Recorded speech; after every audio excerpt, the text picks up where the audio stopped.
This episode is brought to you by Novilla Mattresses, where comfort meets innovation, giving you the perfect night's sleep you've been dreaming of. Are you tired of tossing and turning all night, struggling to find a comfortable position? Look no further than Novilla Mattresses, the ultimate sleep solution designed with your comfort in mind.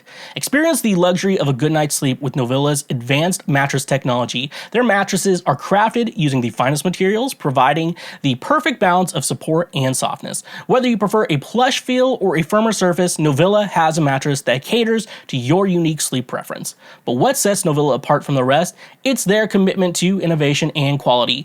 Each mattress is thoughtfully engineered to provide optimal spinal alignment, reducing pressure points, and ensuring you wake up feeling refreshed and rejuvenated every morning. Say goodbye to restless nights and hello to blissful sleep with Novilla's cutting-edge cooling technology. Their mattresses are designed to regulate temperature, keeping you cool and comfortable throughout the night. No more waking up in a sweat, just pure, uninterrupted sleep. Worried about allergens and dust mites? Don't be. Novilla mattresses are hypoallergenic and resistant to common allergens, ensuring a healthier sleep environment for you and your loved ones. And here's the best part. Novilla is committed to affordability. They believe that everyone deserves a great night's sleep without breaking the bank. That's why their mattresses are competitively priced, giving you the best value for your money. But don't just take our word for it. Join the thousands of satisfied customers who have already made the switch to Novilla. Even when your mom comes to my place, just know she's getting a great night's sleep, among other things. Experience the difference for yourself and discover what it truly means to sleep like you've never slept before. Using promo code Schweezy or the link in our description, you can save 10% off any purchase you make through Novilla directly. Ready to transform your sleep experience? Visit their website today and choose the Novilla mattress that suits your needs. Your journey to a better night's sleep starts now with Novilla mattresses. And a reminder, when you use our links, you directly support this show. When you want it the most, there's no easy way out. When you're ready to go and your heart's left in doubt, don't give up on your faith, but come to those who believe it, and that's the way it is. That's the way it is. Hello, and what is going on, my fellow Schwoke Lords? What is up? Welcome to yet another episode. The last episode, I guess it's already the new year by the time this comes out, so brand new episode of Cancel Schweezy, better known as the Lord's trademark favorite podcast. What a fun show. If, for those of you watching the show today, you may be seeing things look a little different. That is because I have a new camera. And guess what? I think this show graduated. We're no longer using iPhones. We're no longer using iPhones to record video in here. I know they're good cameras, but you tell people I'm recording this podcast on my cell phone versus I have a camera. We're gonna film it on, it just makes things look a little bit nicer. And so, yeah, hopefully the quality's good. It may need some adjustments and some tweaks in the next weeks, and so hopefully we don't have a bad looking one. It can be all and other things cool though. But overall though, I think the picture quality looks a little bit better. I don't know.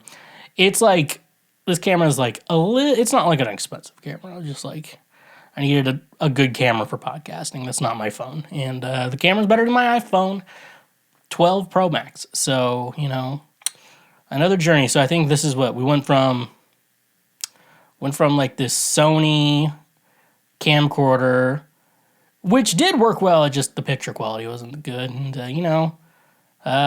we need good, I'd like to have decent. And then we moved to the iPhone 8, which I use as a spare phone. Then I needed money, so I sold the iPhone 8 and just used my 12 for everything. And now we're at a real camera, so this is cool. Hopefully, it has autofocus on it. It had this fucking face filter thing, which I guarantee a lot of dumb bitches are buying this camera for that. But not me though. I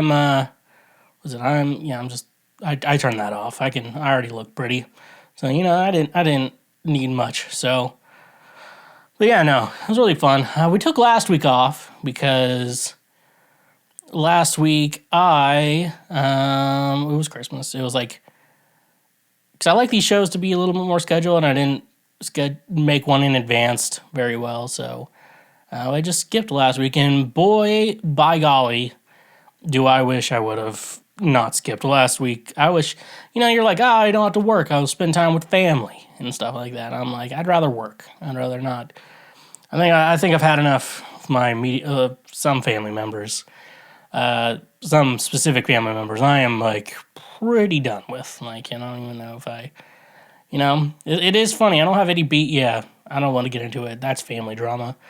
This show is not about my personal life. It's about other people's personal lives and other people's personal problems. So, well, damn, Jackie, I can't control the weather. But yeah, no, when I think it was like my last day of substituting, somehow I was subbing. And the school district I'm at, they're like, hey guys, don't take off the day before break.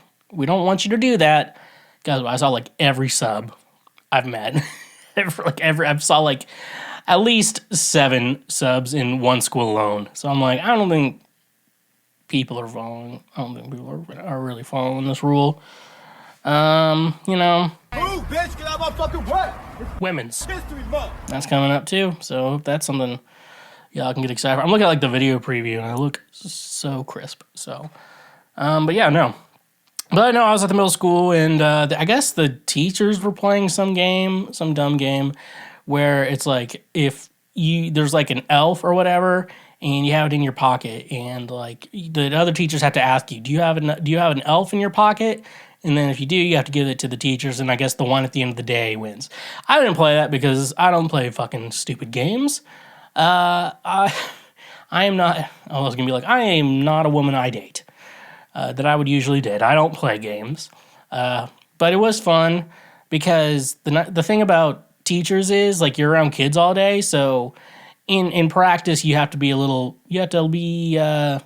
pretty PG throughout the day. So it's pretty funny when you get a bunch of women asking you, like, you got an elf in your pocket? And I was like, excuse me, we're at work.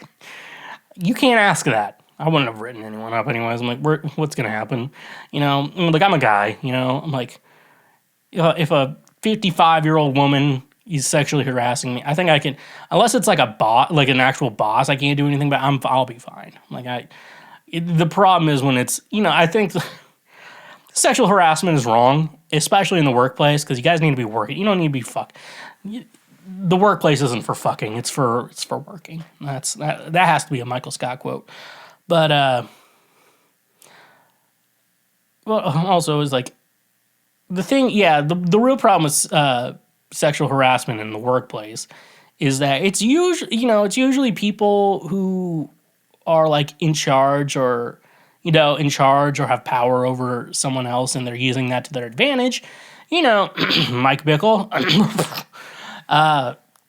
So, yeah, and so they just use it to their advantage. I don't sexually harass people because I have game, and since I have game, if you have game, you don't have to sexually harass anyone. You just have to show your riz. Hello? So yeah, that's that. Almost got into a fight while driving with someone. So that was, as someone would say, cool stuff, slick stuff, neat stuff. So like this story happened. It's like, okay, so I'm like, I think I have to go to like a store. I'm just picking up bullshit. I actually think I'm like trying to get a replacement CO2 cartridge for my SodaStream. And so I'm going to said store. And first of all, a car cuts me off. Now, sometimes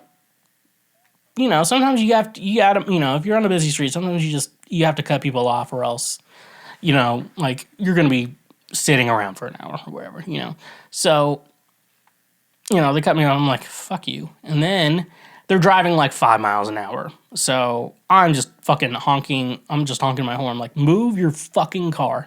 And so, like, move, And so I'm like honking. And at one point, I'm just like,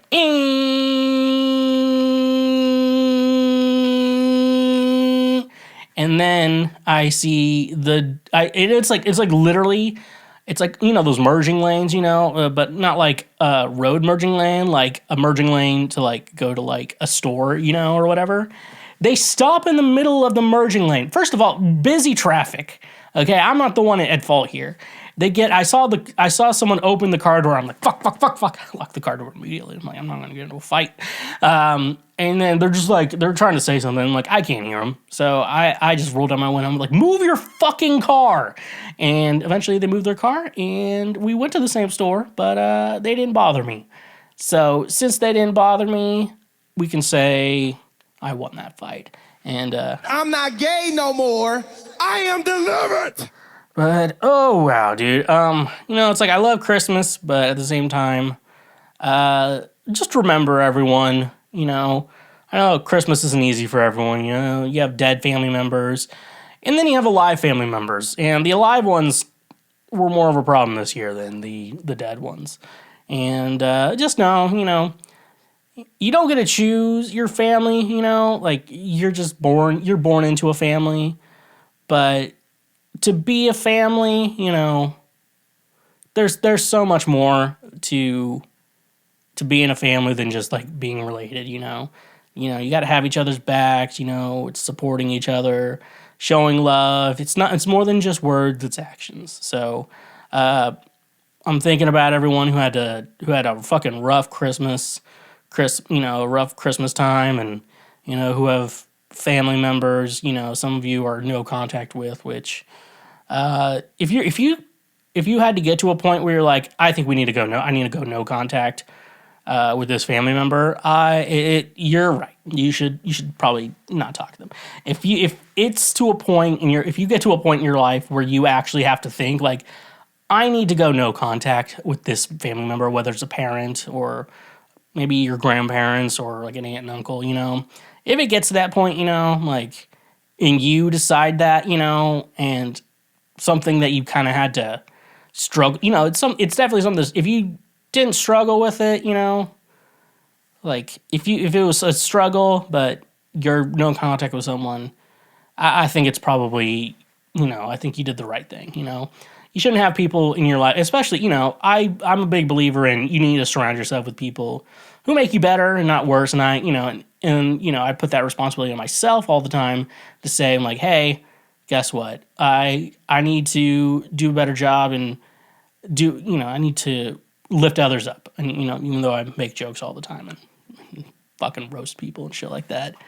But, yeah, no, so, where we fucking made it, fucking 2024. This year's gonna suck too. So, every year you're like, this is gonna be my year. I'm like, no. I remember 2019 was so bad for me, and I was just like, 2021 is not gonna be my year either. It's gonna be 2022. And then my dad died, so 22 wasn't that good. 23 was a roller coaster. But yeah, 2024 is we're just gonna, we're walking into it. We're gonna take it easy. I'm not saying, and like this idea is like this New Year's can be better for me. Like we made up dates, we just like figured out how many days it takes to rotate around the sun, and we just put like we just put it to it, and we didn't even do a good job because like every 4 years we have to add a new day, we didn't do the best job. But I don't know. I don't make calendars, so I don't get to decide that shit. But to 2024, we're going to do 2 cheers, so we're going to do one at the top, one at the end. So I guess some people just skip this part. I don't know. This is the fun part of the show, I think, right? Here's to feeling good all the time.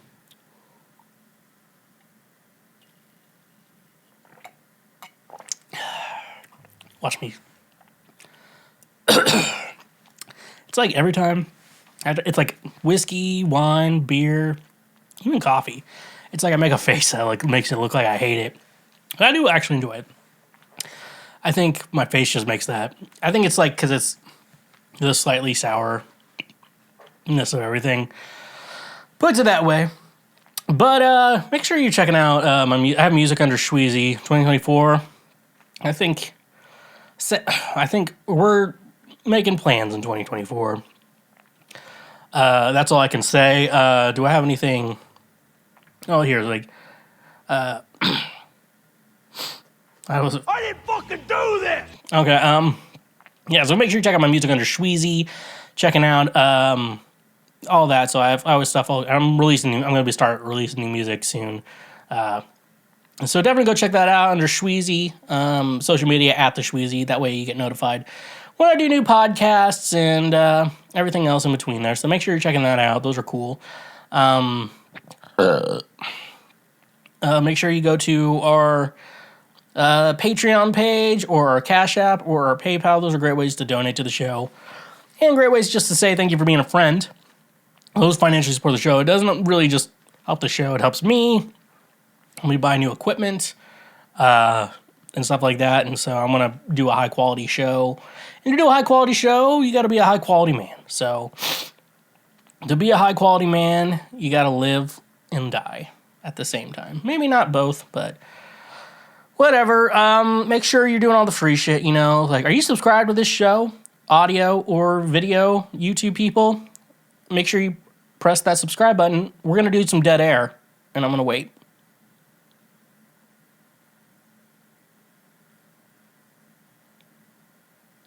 All right, if you couldn't have pressed the subscribe button, just keep trying to do it, dude. We do post highlights of the show, too. We post... there's shorts on YouTube, and I call them reels, and I post on TikTok, so make sure you're checking that out, you know, too. Those are great ways to support the show without really doing anything as well. And leave us a review, Spotify and Apple. I know those are the review spots, but any other website that you think can do that. Do it to it. So, Daddy, chill. So, yeah. But, new year, same me. New year, no, I'm not going to say new me or same me. I want to say new year, better improving me. Because we're going to better improve ourselves. We're going to cut people out of our lives that don't serve us any purpose. Just terrible people. We're going to cut terrible people out of our lives. That's what we're doing this year. We're also, next week we'll do my delusion board, but... realistically, it's, what are we doing? We are, at the end of the day, I don't know, fuck it. I don't give a shit. Somehow Palpatine returned. Let's jump into previous week right now. What is previous week right now, you may be asking? Well, we're just going over, I believe these are last week's. We may have something may have slid in from another week. I don't know. I should put the dates down when I arrange these for that shit, but I don't. And that's the way it is. All right, so our first article we got here is from the Roy's Report. Hi, Julie. We haven't met. I don't know why I call you Julie, but I do need to. I don't think you're checking out this show, but I do want to. We do need to chat. I want to talk to you sometime. So back again with our favorite little rascal. Somehow Palpatine returned. Not that little rascal. Not that little rascal either. Mike Bickle. I don't have any sound drops from Mike Bickle. I could get boo. I need to get like a boo sound effect, and I'll be like, that's Mike Bickle right there. Actually, this kind of involves him, but this involves someone else from the International House of Prayer in Kansas City. So let's jump into this. IHOPKC disputes allegations its director covered up rape. Here's something to think about. The International House of Prayer, Kansas City, is disputing an allegation against IHOPKC's executive director, Stuart Greaves, pressured a woman not to go to police about an alleged rape. The allegation, dating from 2014, was included in an article the Roy's Report published last month. The Roy's Report reported a woman claimed that Greaves questioned her account in several meetings with her and didn't provide care. The woman also said Greaves pressured her not to report the matter to police, saying police wouldn't believe her and it would only result in bad press for IHOPKC. The Roy's Report's policy is not to identify alleged victims of sexual assault unless they request it. For this article, the woman asked that we refer to her as Veronica. Don't Don't do that to victims, Schweezy. To dispute Veronica's story, IHOPKC released screenshots of portions of an email thread from 2018, 4 years after the alleged rape. The Reuters report asked for the complete thread, but a statement from IHOPKC's executive leadership team indicated internal organization emails are confidential. IHOPKC sent the excerpts to show that the woman was threatening to go to the media to twist arms, as the statement provided by spokesperson Lenny LaGuardia put it. The screenshot also purportedly showed that senior leaders had documented a version of the facts that contradicted Veronica's. Based on the emails, LaGuardia, an executive leadership team member, asked the Reuters report to retract Veronica's story and to cease and desist from any reprinting of these baseless allegations. The Reuters report did not find that the incomplete email thread disproved Veronica's claim and did not retract the story. LaGuardia also gave the Reuters report an affidavit for longtime IHOP Kansas City staff member Donna Edwards, calling parts of Veronica's account into question. In response, Veronica disputed some of the affidavits. The Reuters report also spoke with Veronica's former roommate and her ex-husband, who corroborated portions of Veronica's story. The Reuters report has also learned that Edwards has several potential conflicts of interest. Edwards' husband, Robert Edwards, also works for IHOP Kansas City, and former IHOP Kansas City COO Jonathan Hall told the Reuters report that Robert Edwards participated in meetings with Greaves and Veronica about the alleged rape, according to emails Hall received. Veronica previously told the Reuters report that those meetings were so oppressive, she recanted her allegations to make them stop. Robert and Donna Edwards also have 2 children employed by IHOP Kansas City. One of them, Misty Edwards, is a well-known IHOPKC worship leader. She also serves on IHOPKC's executive leadership team and as Mike Bickle Products Director. According to an IHOP Kansas City employee list published in October, Misty Edwards was one of the 2 women who reportedly were named by an advocate group as victims of Bickle's clergy sexual abuse, and she has publicly denied any abuse. Bickle's IHOP Kansas City founder is facing allegations that he sexually abused multiple women over several decades. One of these, Jane Doe's, told her story exclusively to the Reuters report, saying Mike Bickle used prophecy to abuse her from 1996 to 1999. Bickle has admitted inappropriate behavior with Jane Doe, but denies abuse or the more intense sexual activities that some are suggesting. The Reuters report also discovered that IHOP Kansas City fired Veronica's alleged rapist for alleged sexual harassment and insubordination in 2013, the year before the alleged rape. Former IHOP Kansas City Media Department head Carolyn Marischler, the man's boss at the time, confirmed to the Reuters report in IHOP Kansas City had fired him. I just know that at least one of the women that worked at the same time as him was uncomfortable around him. Marischler said, despite the IHOP Kansas City rehired the man months later to work in the bookstore, Marischler said she didn't know it until later. There's no communication between departments. She said, at least when I was there and I was a department head, I never had a clue about someone's previous history in IHOP. If something happened, there's no reporting of any of that. Marischler said the man served in Night Watch, the overnight prayer ministry, when he worked for her and also followed his firing.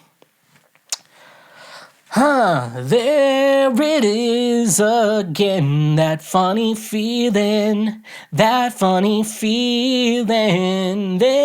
it is again, that funny feeling, huh? Okay, so this idea that, there's someone in the church. Thank you, autofocus. We might have to turn autofocus off. It's a weird coincidence, you know. Remember when the Catholic Church... What the fuck is going on with your... Remember when the Catholic Church, when they got caught for doing, shitty things, and, I have no shame in saying fuck Catholics, fuck this autofocus too, So yeah, I have no problem saying fuck Catholics because, it's like, don't you, as someone said to Bill Burr, don't you think you were going a little harsh on those Catholic jokes? And then he said, don't you think the Catholic Church went a little too far? And I have to agree. Yeah, the Catholic Church did go way too far in regards to the bullshit they do. And here's the thing with the Catholic Church. Like, hey, so, I don't know if there's no actual, like, there's no actual, like, way to prevent shit like this, especially to kids and to other adults, because a lot of times, like, these people are first offenders, when it comes to shit like this. So, there's no way to really fully stop it. We can just show, like, examples. I'm like, this is what'll happen if you decide to fuck around and find out. And it seems like, in most jobs, unless they really want to keep that person, if you in normal jobs, what'll happen is they'll just get fired, and then they have their lawsuits or whatever. Because like a lot of times, like normal sexual harassment shit, especially with there's proof and shit like that, they're just showing that, and they're like, okay, and hold people accountable. The thing with, like, the Catholic Church, they never held anyone accountable for their bullshit. What they did, they just moved people around. It's like, oh, so apparently this guy has a problem with, some of the kids around here don't like that they're being touched by this priest.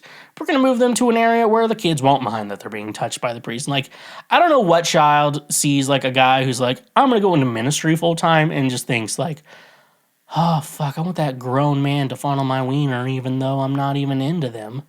And that's the thing. It's just showing more and more, like, first of all, when someone's bringing, like, a claim of, like, sexual assault forward in any case, you have to take, those assault, you have to take it seriously. And usually when you're trying to, like, hear someone's story or side of the story, unless you're, like, a lawyer or some shit like that, and you're, I know, like, in regards to, like, most things is, you're hearing someone's story, and, in my mind, I'm just like, I'm gonna listen, and I just want to hear your story, and you know what, if I need to look and, disprove something of your story, or, like, find holes in your story, I'll look for that. But, like, this is what they do. They twist arms, they're like, so a woman was like, hey, I'm not a big fan of this dude sexually assaulting me, this guy that you hired and who has power over me. I'm not a big fan of that. And when someone comes forward with that and your response is get them to not talk, get them to just forget about this and leave it behind. I know you think that's the easiest thing to do, but really that's just cutting corners. At the end of the day, you need to hold people accountable. I don't know, because, you want to, like, start some sort of thing where you're just like, I think that Christians, especially those who work in ministry, we need to have accountability for those people. And, you say stuff like that, and, like, a lot of, you meet a lot of Christians who are like, no, that would just make it worse because then it'd just be a witch hunt. I'm like, I can't speak for other countries, but I can't speak for the United States. Christians in the United States, you are not being persecuted. No one is trying to murder you for your religious beliefs. Christians, at least, in the United States. No one is doing that. You are not a martyr. If you were born in the United States and you live in the United States and you claim to be a Christian, you'll never be a martyr. The guy, all of Jesus' apostles, minus one of the Jews, didn't they all, like, got murdered for their support of Jesus. There's no situation in the United States where you're going to get murdered just for believing in Jesus. So it's just that. It's just a lot of, Christian, at least American evangelicals, they just love playing the victim because it's, you always want to root for the underdog, so they try to make themselves the underdog. I remember when they made it like, oh, Walmart wouldn't sell anything Christian. Walmart wouldn't do that. They're of the world. Walmart sells so much fucking Christian shit. Walmart doesn't give a shit about your religion. What Walmart's going to do is what's best for them. And they're going to sell Christian shit, and they're going to sell LGBT shit. They're going to, when it's Pride Month, they're going to sell that shit. And then it's off. If it's near Easter, they're going to sell some Christian shit, and then it's going to be off the shelves. They don't care. And it's like, and then also you realize at the same time I was told that Walmart's not Christian. all their CDs, like, they don't have, like, the parental guidance suggested, you know? The cool little label on every album that lets you know it was a good fucking album. That was like a sign you're like, this album is fucking good. Because they said cuss words, which means they do not care about society, or I don't know. Anyways. Yeah, so what does it say?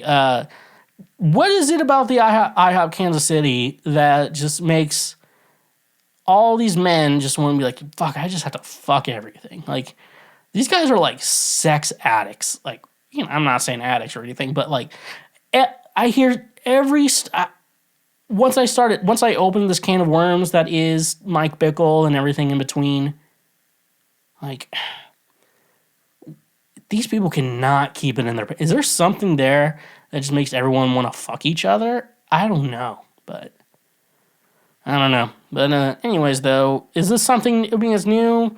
This is showing that, like, they've been hiding sexual abuse forever, and they probably have a plan in place. I bet there's some bylaws, or like that there's on someone's computer.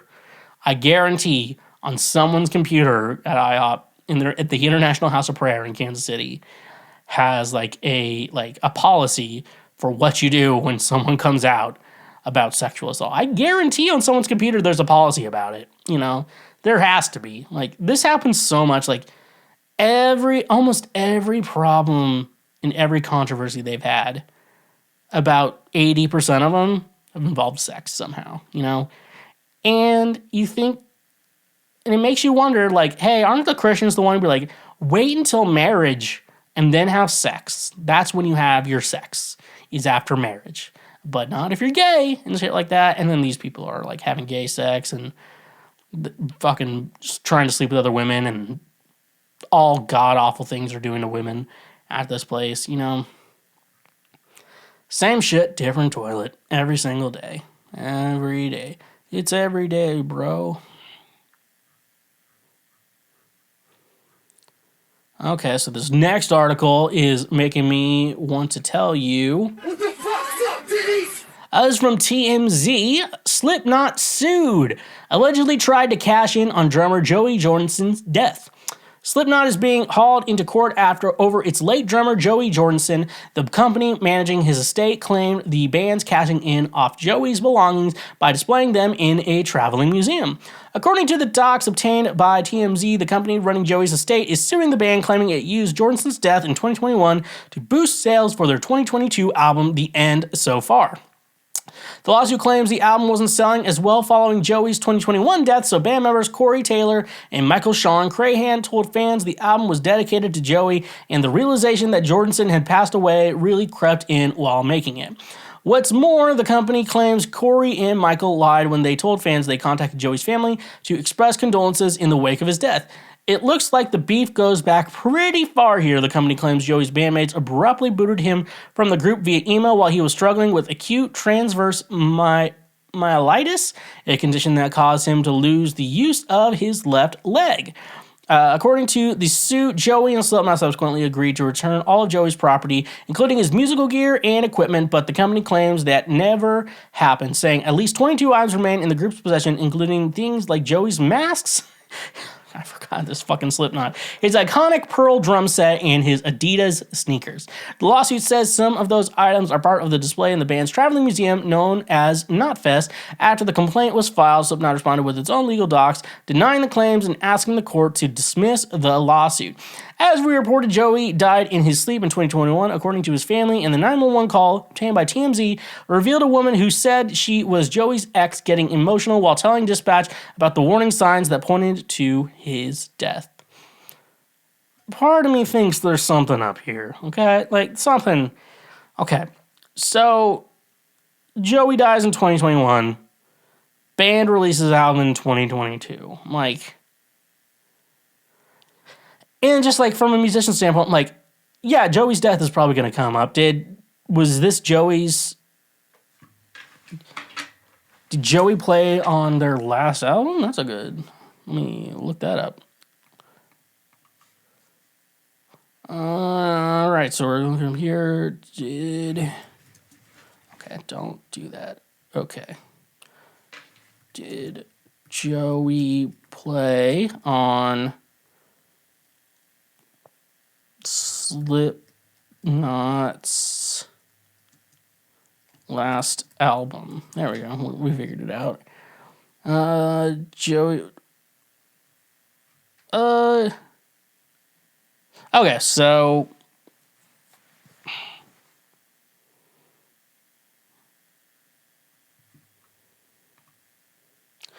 So is this the last? So is the last album Joey played on? Which was it? Yeah, you gotta tell me. Come on, guys. So Jordinson performed on the band's first 4 studio albums and produced the 2005. Okay.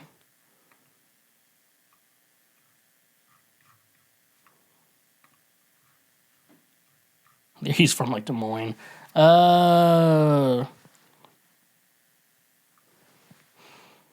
His discography was Slipknot. Did he play on the 2020 album?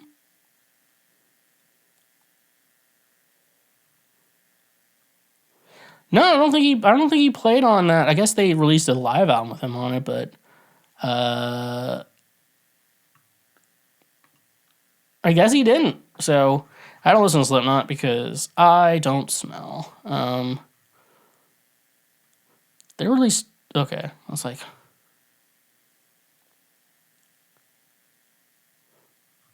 wait, those are live albums. Hold on, at the end so far. And then, so did Joey play on the end so far? Oh my god, yeah, this is some great content right here. Discography as a featured artist with Slipknot.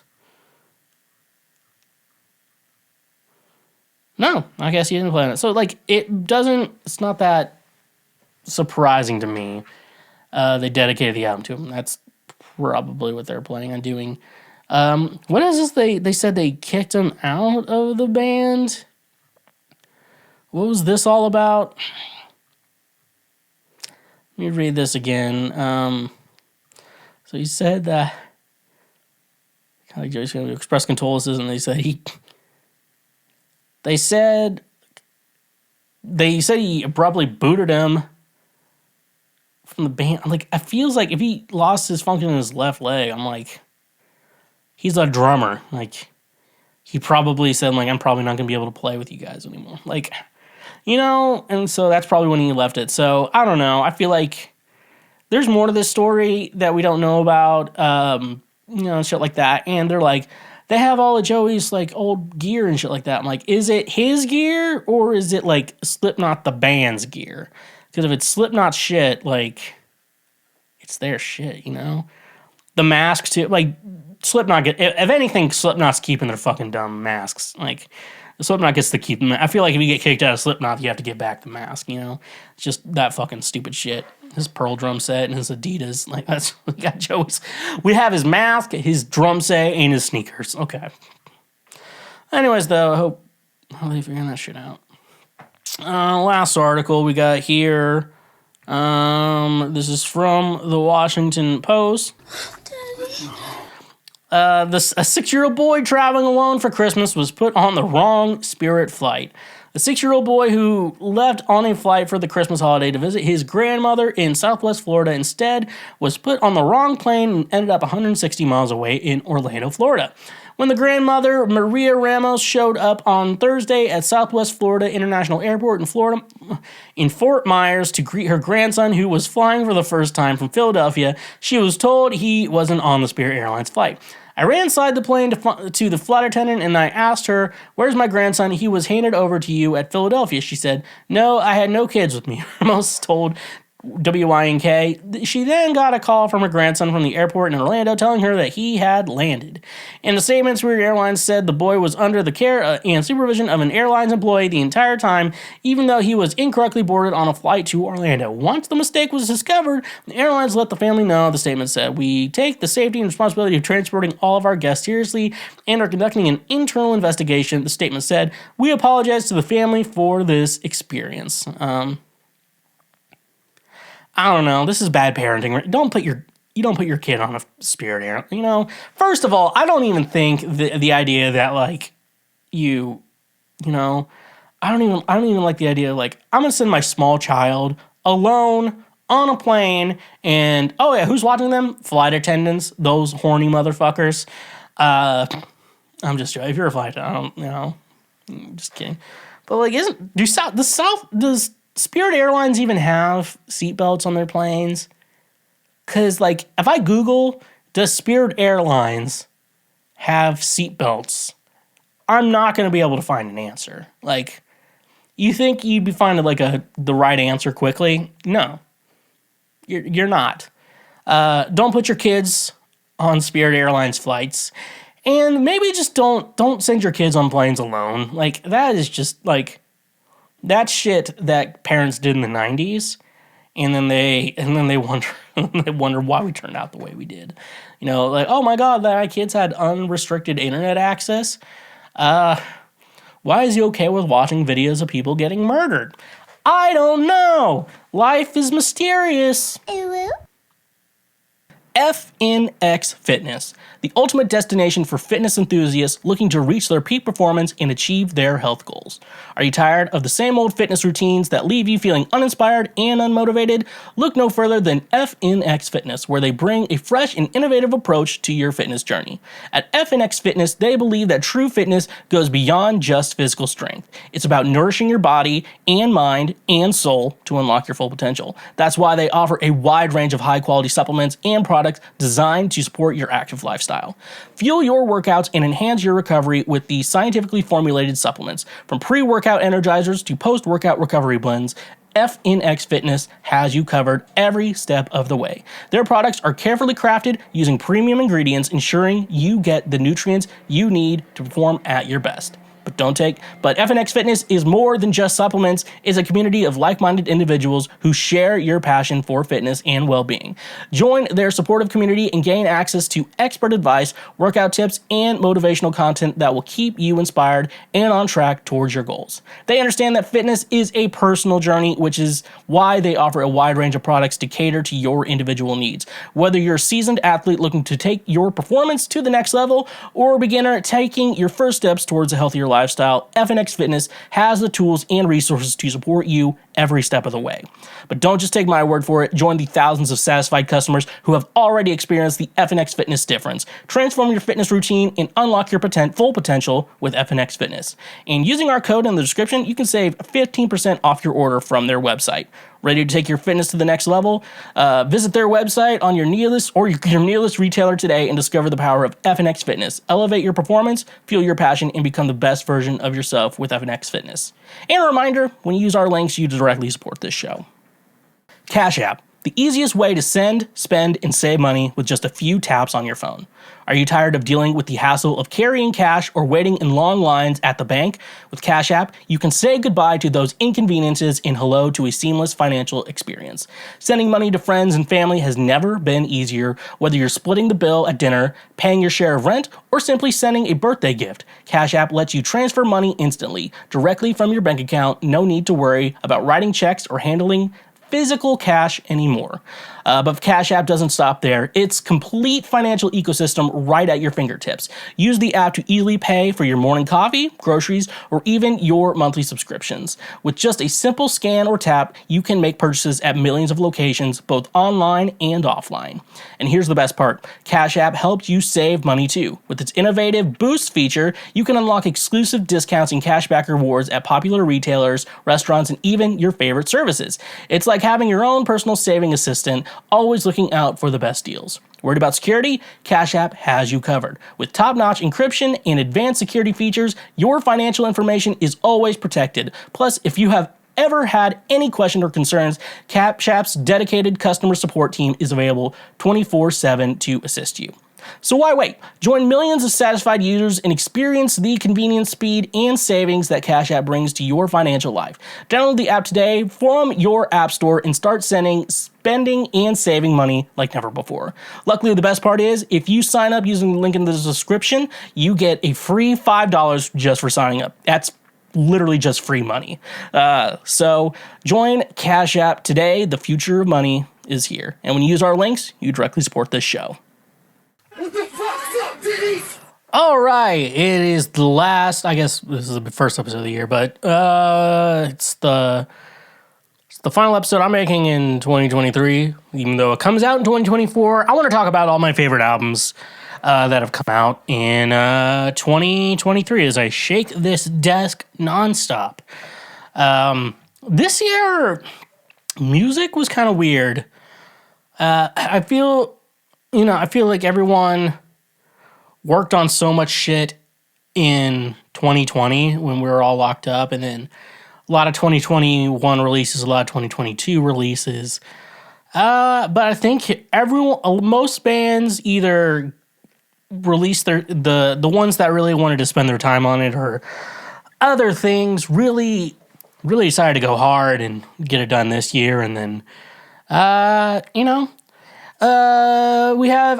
have 12 albums I want to talk about today. 10 of my top favorite, and then 2 others. So first things first, I want to talk about just albums that came out this year. I used to call this albums that are bad, but I wish weren't. But this album was just bad, and I just don't see any redemption for this. This album that I want to talk about and say was the worst album I listened to this year.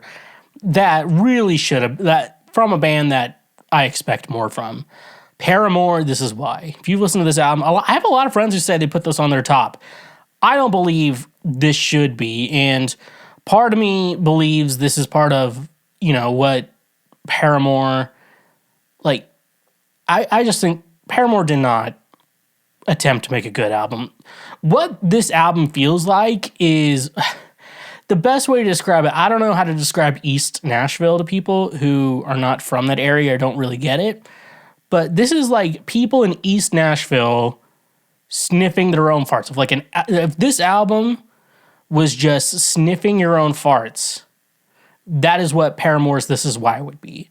And it's just so disappointing to see Paramore release such a shitty album and then attempt to release a remix album of a shitty album. Like, what, did you redo if you redo this entire thing and put entirely new songs on it and, actually try to do a good job, I think This Is Why by Paramore could be a good album, but the fact they had to release a remix album, this album's not doing good. If you release a remix album, usually it means, an album's not doing too good, and you're trying to boost some streams there, bud. Just the whole album was it had this disco, lo-fi, old school type of feel, but the songs weren't good. That's the thing. These songs on this album were not good. This is why I don't leave the house. Say goodbye. And there's na na na na, na na na na na.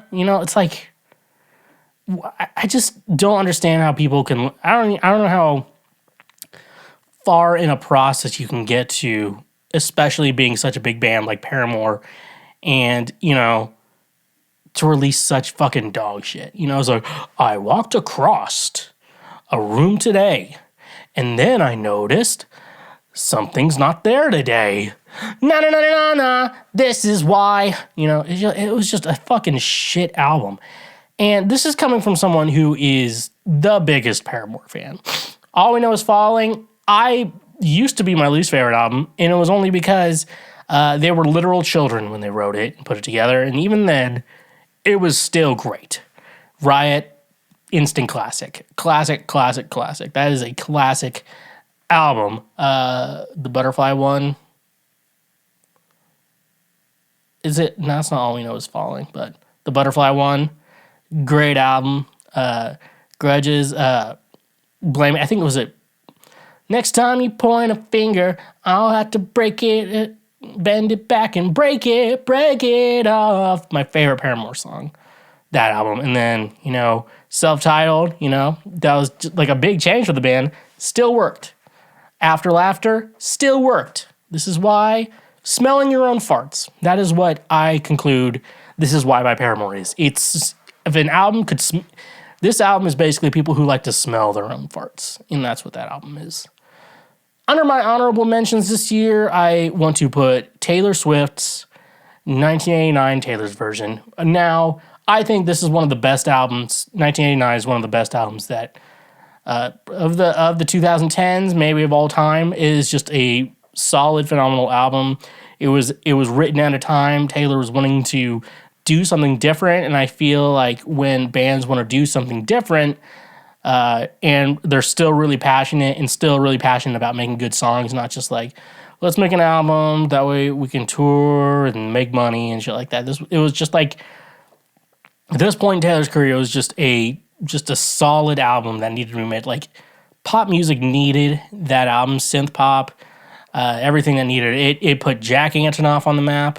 Now he makes dog shit music, but he used to make fucking God tier. He used to have God tier music productions. So outside the box, so perfect. Why it's on honorable mentions? It's a previously released album.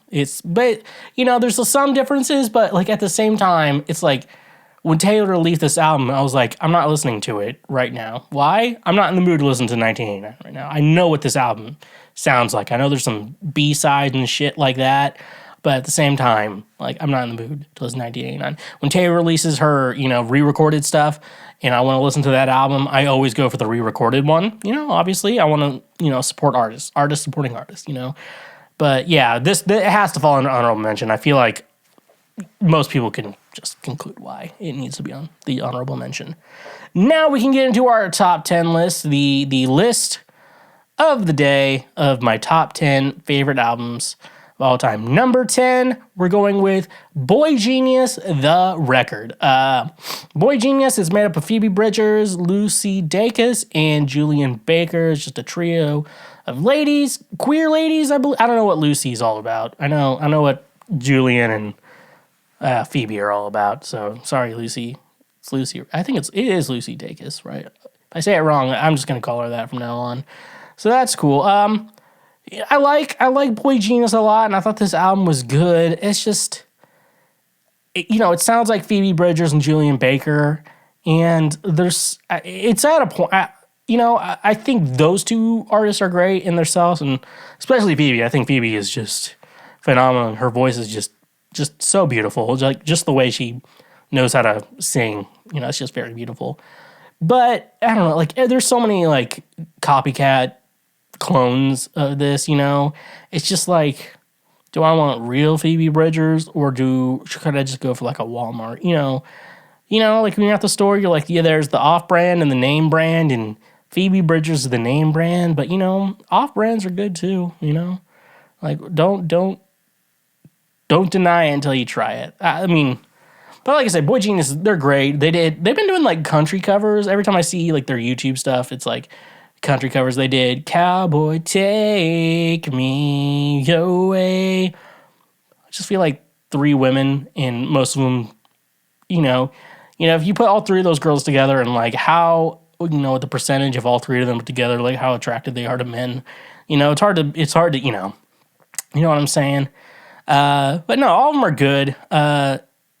A big problem that's not related to their music, but my college dorm roommate, he looks like Julian Baker.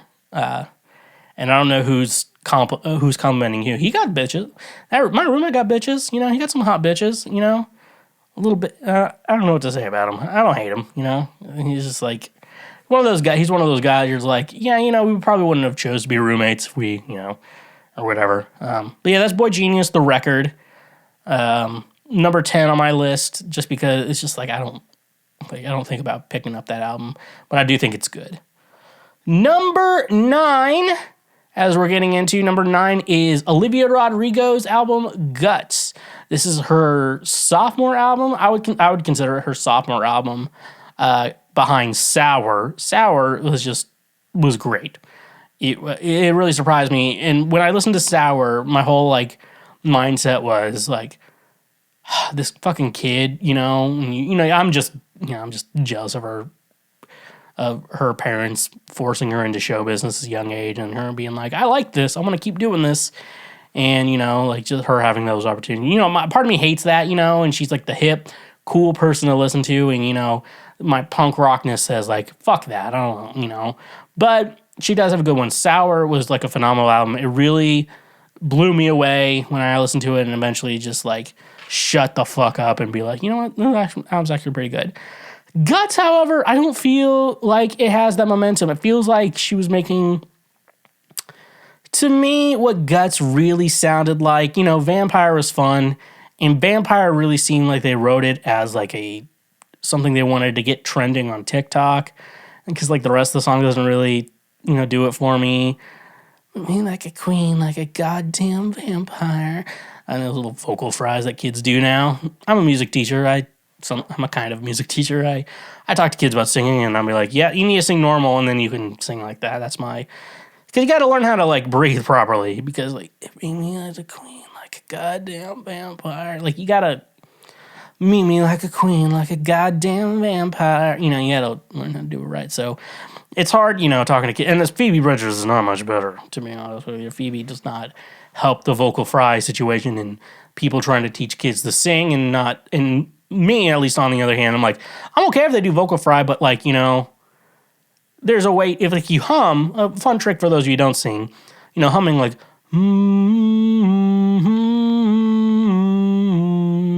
the way you do it is like, you're basically singing, so your tongue has to be freely moving. Your teeth can't be together, because if your teeth are together,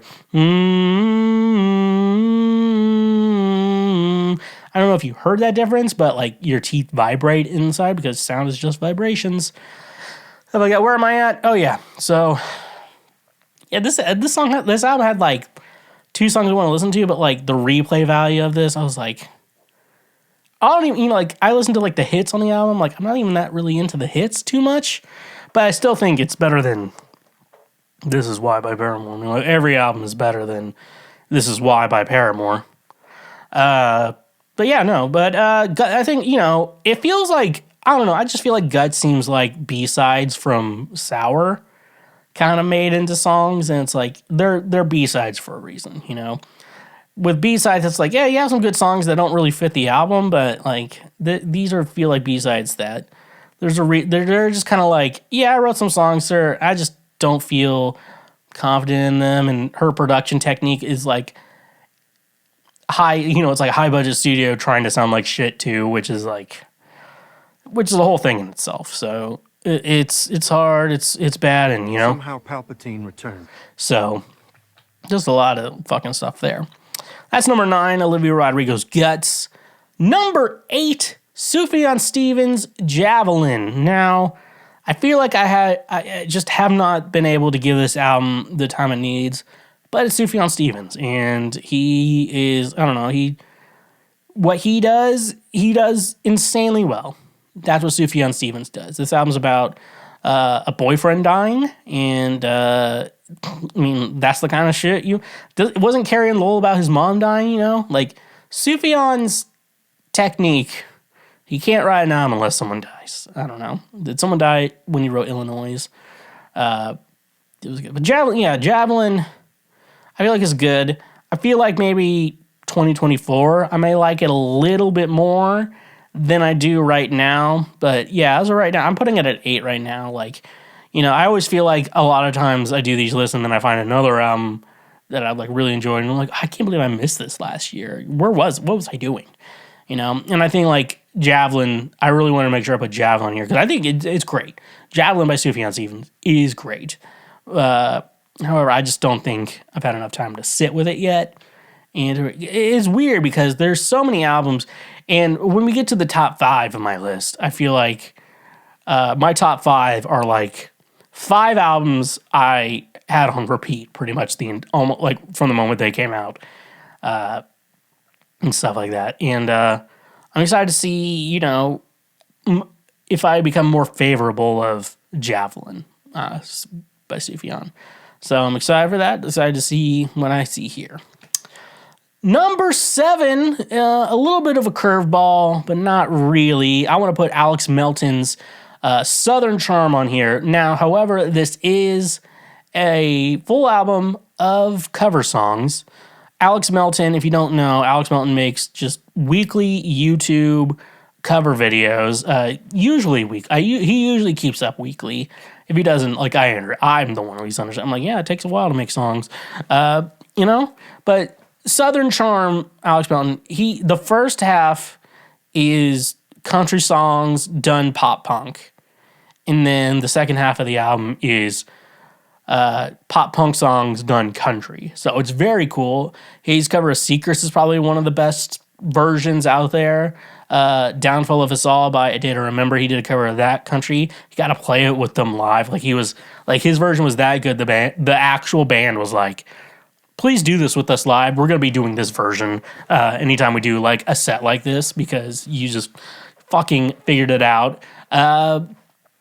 There's some songs he did on it. He did Friends in Low Places, which, where are the bodies? Fucking G. Where are the fucking bodies? He did, I was southbound, got it from a black t-shirt, I'm gonna wear me in that mini skirt. And that Tim McGraw song, Railroad Tracks. And then he did Cowboy Take Me Away, which is a really good version. The pop punk version of that.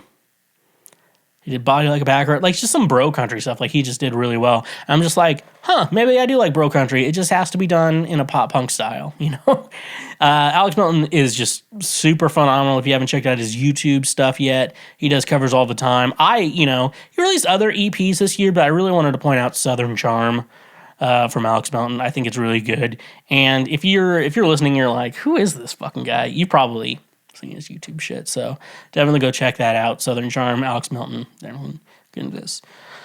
Number 6, Black Bear, In Loving Memory. I know this album came out in 2022, but no one was talking about it, and I didn't hear about it until this year. So this is the year it's added. I'm giving it to this year. It's a 2023 album. I'm giving it to Black Bear. Black Bear, known for kind of his alternative hip hop style. Like he's in the same zone like Trippie Reed. It's Reed. Yeah, it's Reed. Machine Gun Kelly. Hip hop with a little bit of pop punk combined. Like really, people want to talk shit. Like I don't consider Machine Gun Kelly the like face of pop punk, but like if you ask me the question, is Machine Gun Kelly punk? I would say absolutely yes. He does everything, he checks off all the boxes to be a punk guy, and he does it. Just because like you don't always do punk music doesn't mean you can't be punk. Punk is an attitude and a lifestyle. It's not music. And you think about it, at the end of the day, all music genres are not like you think about it, they're not like actual genre music. It's like a style. It's like a way someone described something, and then people made music under that little folder. It's like, think about it. What is pop music? Pop is short for popular, and that's what it means. So it's popular music, and so you consider it. This is music that everyone wants to listen to. There's a reason why it's popular, because everyone likes it. That's what pop music really is. And people say, oh, like some top 40 type stuff. What is top 40? Oh, it's stuff that on like a Billboard chart or other whatever chart you recognize, basically saying that like, oh, this is the stuff that would trend there. What is blues music? Blues music used to be just like people talking about why they're sad. Like what's going on with their lives and like why they have the blues. That's what blues music is. Alternative. What is alternative music? It's just, there's the stuff they play on the radio. This is not that. This is alternative stuff. So if you don't like that, here is your alternative. That's like what all music genres are. It's just like weird descriptions of something that turn into like everyone needs to sound a certain way to fall under this genre. Black Bear, I gotta say, In Loving Memory. And the thing I love about this album is it all feels like love songs. But the thing is, they're not about like bitches, It's about he's talking about his dad passing away, and he didn't seem like he had the best relationship with his dad. So even if some of you will learn, like even when someone died, if like a parent dies and you weren't close with them, it's still rough. That's what some people think. Is like someone's like in no contact with their parents or whatever, and then like their parent dies, and you're just like, oh, I guess they don't fucking care. I'm like, yeah, they do care. There's a reason they had to go no contact with someone, is because they do care, Life is hard that way. And I think Black Bear, we described it. I wish this album was more popular. It just feels like with a lot of these album cycles, like especially this year, it just seems like no one gave, like people either really give a shit or give no shits at all. Like no one cares at all. And I've just been feeling that way. And that's what this album really felt like. Just no one cared about it, even though like just a ton of solid songs on it, you know? You like one, it's also Travis Barker produced it, you know, and Travis Barker can do no wrong. He hasn't made a bad production. Just saying. And if you're really into, you know, I like to think of a lot of this stuff. If you don't like the named artist under it, just think about it as Travis Barker featuring blank, and then you'll feel better about it. Trust me. And now we get to go into our top 5. These are the top 5 albums that I have been just streaming nonstop this entire year. And I think really all these albums, I really could place these all at number 1 because I think these all albums are great, but I did rank them as hard as it was for me. And it's really on like really how much I listen to it and how much I just really love it, you know.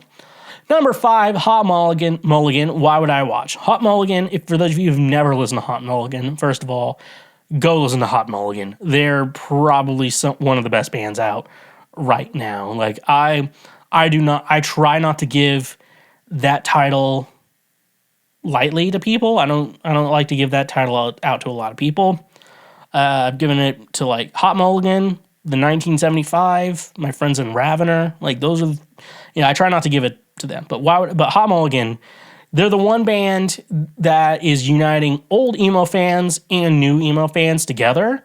The songs are all phenomenal. Like, and they're all like the classic emo song titles that you love. Like they had one song that was like, not on this album, but like, it was like featuring Mark Hoppus, you know, because I guess everyone's featuring, you know, funny joke. It's like, how do you know they're not armadillo shells? You know, like old emo lyrics that like song titles, that are just long for no reason. Just absolutely fucking phenomenal. Shh, Golf is On, phenomenal song. No Shoes in the Coffee Shop, great one. He had his song about like, the singer wrote a song about his fucking dead rat. I'm like, it's a rat, dude. But like, I can see why you're upset. It's your pet, But overall, Hot Mulligan, I don't know. Like, it's hard to be like, fuck those guys. Those guys are so good. If you don't know who Hot Mulligan is, oh my god, because people don't even know if they're emo, Midwest emo, alternative, punk. Like no one knows what they are. But what they are, what I can tell you they are, is incredible. So why would I watch Hot Mulligan, number 5 album of the year, and could be higher if I wanted to. Number 4 artist, the album goes to Knox. I'm So Good at Being Alone. Knox is, I swear, I might be wrong here, but I do feel like I played a show with him one time, like maybe like maybe like a festival or something. I just remember seeing I feel like I remember seeing his name somewhere before. He's a Nashville guy too. Phenomenal. Basically, I would say if you like the band Camino and if you like pop punk, but you also really like poppy stuff, like he is just a good artist to get into right there. He releases a lot of music. This year, I think he released Love Letter, You Sounded, They Don't Mean Nothing Now, They Don't Mean Nothing Now, but love is only 4 letters, but you'll never catch you saying them out loud. That one was trending on TikTok a lot. He also had Not the 1975, which was a good song. He's like, maybe I like your confidence, but you're not the 1975. They have like this one lyric that I absolutely love. Girl, I might not be famous yet, but I'm going to put you in a song that I write. And I fucking, I feel that in my soul when they said that. That was very much like, get into my soul when you say that. But no, I'm So Good at Being Alone. Phenomenal. Miss When You Miss Me. Also a great song off that album. One that I listen to, like, you can just do that. Man Down, chef's kiss. Definitely, if you haven't heard of Knox, you like, like alternative, you like pop punk and you also like super poppy stuff, you know, definitely something to get into, especially, you know, for the fellas out there and you're like, I have a girlfriend and she likes super poppy stuff and I like pop punk, and, you know, like Nox. Get her into Nox. Nox is great. And I love that name too, Nox too. And I'm kind of upset he has it and I don't. I would fuck it. You know, it's a cool name. Number 3 on our list, we're getting close to number 1. Number 3 on our list is Fall Out Boy, So Much for Stardust. I have been a Fall Out Boy fan longer than I bet some of you have even been alive, you know. I think 2004, 2005 is when From Under the Cork Tree came out. That's when I first learned of them. I figured out Take This to Your Grave too. I got that too. And, you know, Take This to Your Grave, From Under the Cork Tree, just, oh my God. Like, it's hard to think about, like, you think about, like, Fall Out Boy kind of being, like, sellouts today and, you know, selling out. But, like, when you listen to those two albums, you're like, I guess they earned it, you know? Like, you learn that. And then what I love about this album so much for Stardust. So, for those of you who don't know, Fall Out Boy, when they started out, they had, like, an Evening Out with Your Girlfriend, which was, like, demos that, like, a record label released when Fall Out Boy didn't want to, so it doesn't count as their first album. Then they have Take This to Your Grave, their first album. Just a fucking banger, because they just, you know, it took them some time to figure it out, but once they figured it out, Take This to Your Grave was when they figured it out, and it was, whew, you know, like, the first song gets me, you know, when you can get when you have a perfect album, and then the first song gets you, you're like, fuck, dude. At least that, and then they released Infinity on High. Now, when middle school, high school me, when that album came out, I thought that's when Fall Out Boy sold out. Because that's when, like, fame just, like, hit them like a brick. And then they released, is it Fully Ado? Is that the one? Yeah, it's Fully Ado. That album was great, too, and that was very much like Patrick, you know. You could definitely tell it was like a record label's band at that point, you know. Then they went on hiatus, and we all wish they would get back together. Then they got back together. They released Light 'Em Up, Light 'Em, and we like that. And then it was just like, oh, Fall Out Boy just fucking sold out. And you're like, they kept listening. They were releasing so many songs so fast, which they even talk about regretting and doing like features and shit like that. You're like, oh, I guess this is Fall Out Boy selling out. Like, they didn't sell out before. They were just like making music and were just famous. Like, they had sold out. They were trying to make like, because they were basically making songs for like commercials and like to play like in between whatever fucking thing they have to do during football games, you know, like they do nothing, and then they're like, we have to stop now, and then they go back to doing nothing, you know, whatever football games do. Like, they were definitely like, and, you know, it makes sense, like, when Pete and Patrick got back together, you know, that time they were just like, you know what, let's just do this for money. And they did kind of mention, like, they're like, we're kind of doing this for money, we want to do it right, you know.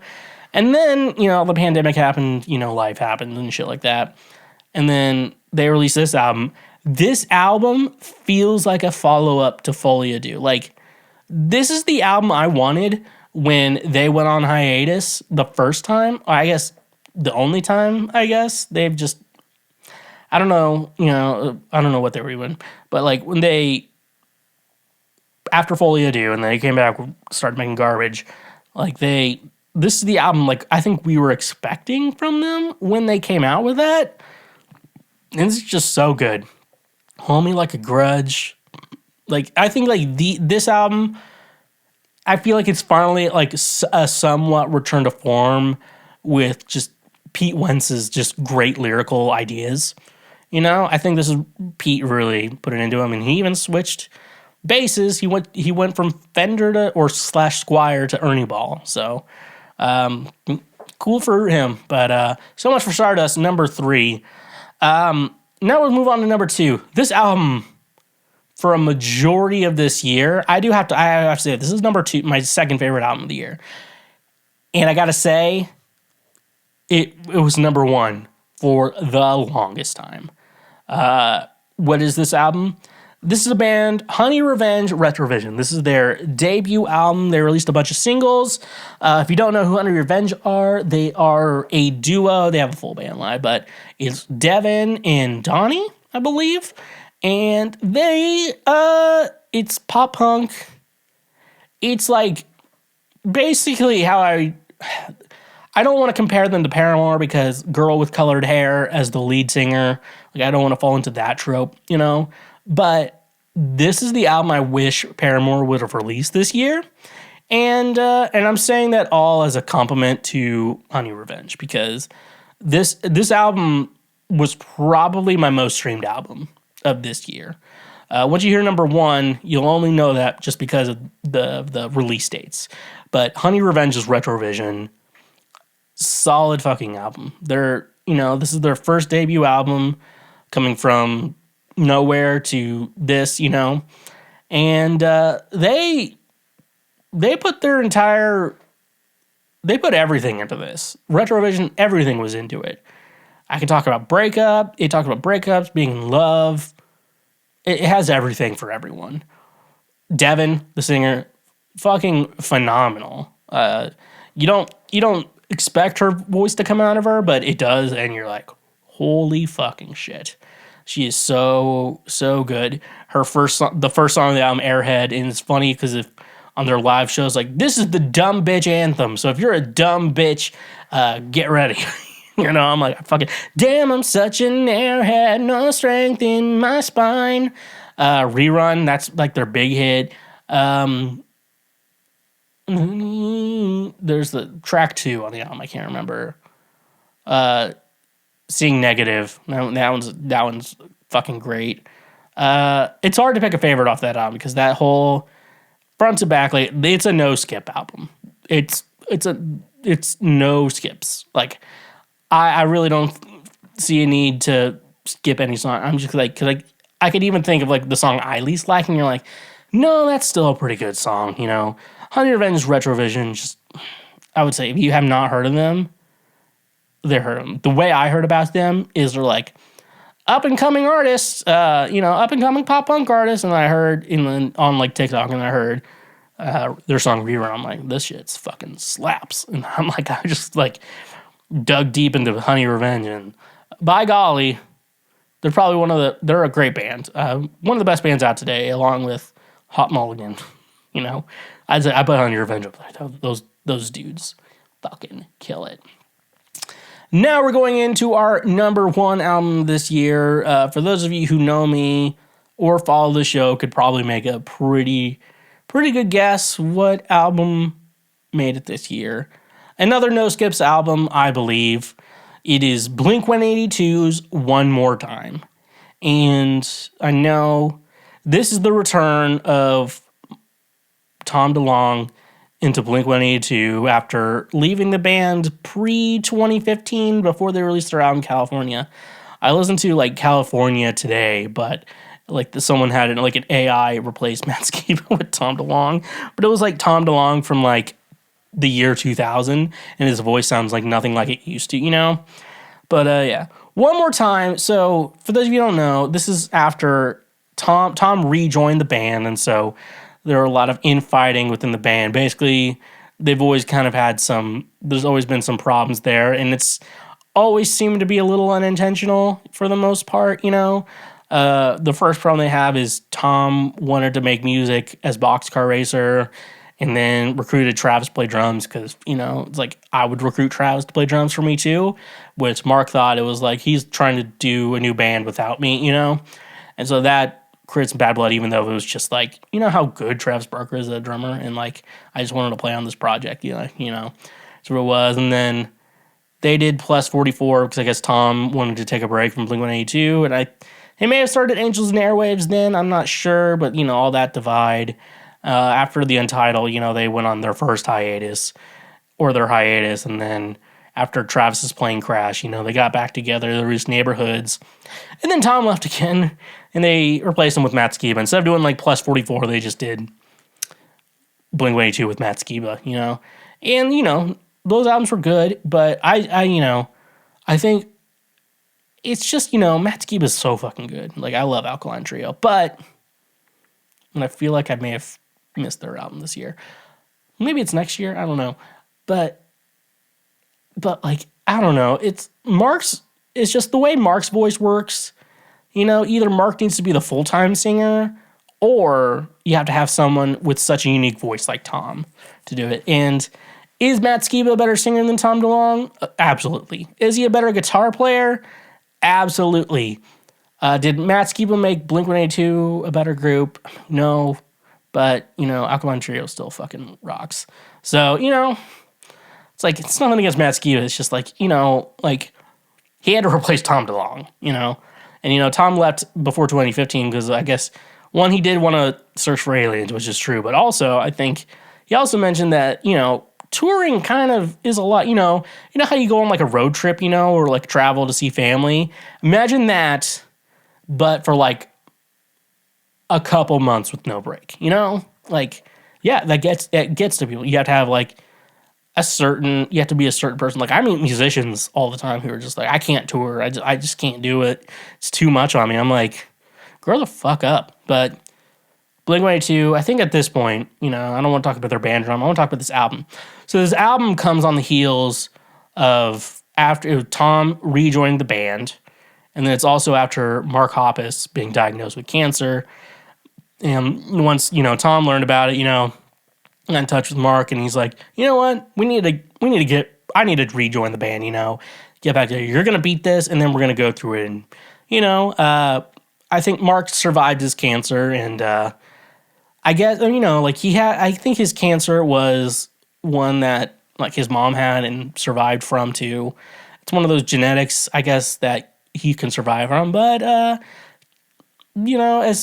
family members with cancer, I can easily say, just because you have, like, a curable cancer doesn't mean it's easy, It's not, like, an easy fucking thing to go through. It's a lot of trauma. And I can't imagine chemotherapy is... He talks about, like... Mark talks about it on the album, and I'm like, it's like you're isolated, and you're in weird places, and they're doing weird things to your body to hopefully cure something. You're poisoning your body to poison something bad in there to see if you can survive and stuff like that. Like, it has to be a stressful time. And so Mark, writes a ton about his, struggle, and, when you get a diagnosis like cancer or something like that, your own mortality comes into question. You're just like, holy fuck, I'm going to die, and when like, I'm dying, it's different from, you're just like, I think, like, one day I'm going to die, and then I know, like, one day my mom's going to die, and one day other family member's going to die, and it's going to suck, but, it's a kind of a part of life and everything, but like the moment it has to, especially when it's you yourself, like that moment sinks in and you're just like, fuck. And Mark talks about how he thought everyone was gonna, once everyone found out, they were gonna be like, good, you deserve this. And like, I feel like if I got cancer, that's what everyone would say to me. And I feel him right there, but people were supportive and stuff like that. But you talk about that, and one more time, the title track of the album, it's, do I have to die to hear you miss me? Do I have to, deep shit, my dad died last year, and so it's like, do I have to die to hear you miss me? I'm like, oh, I miss my dad. I'm like, oh, he's dead too. So it's like, for my dad to hear me miss me, he had to die, and stuff like that, it's hard, especially you talk about Blink-182, like Mark and Tom kind of were kids together, they were best friends as kids and stuff like that, and they go their separate ways, and they, you come back and you're like, I don't want to have to do this when we learn one of us is dying, or one of us almost died, or stuff like that, It's really putting life into perspective, thinking about that. And it's definitely a mature album, because usually bands that have been along, or been around as long as Blink-182, usually don't write albums like this that are so, like, the lyrically, emotionally grabbing as it is. Like, usually they're like singing songs about girls, even though they're like guys in their 50s, like, and they've been married for 20 years, It's like, I don't believe this, but like, when like Tom's like, do I have to die to hear you miss me? I'm like, fuck! Ugh!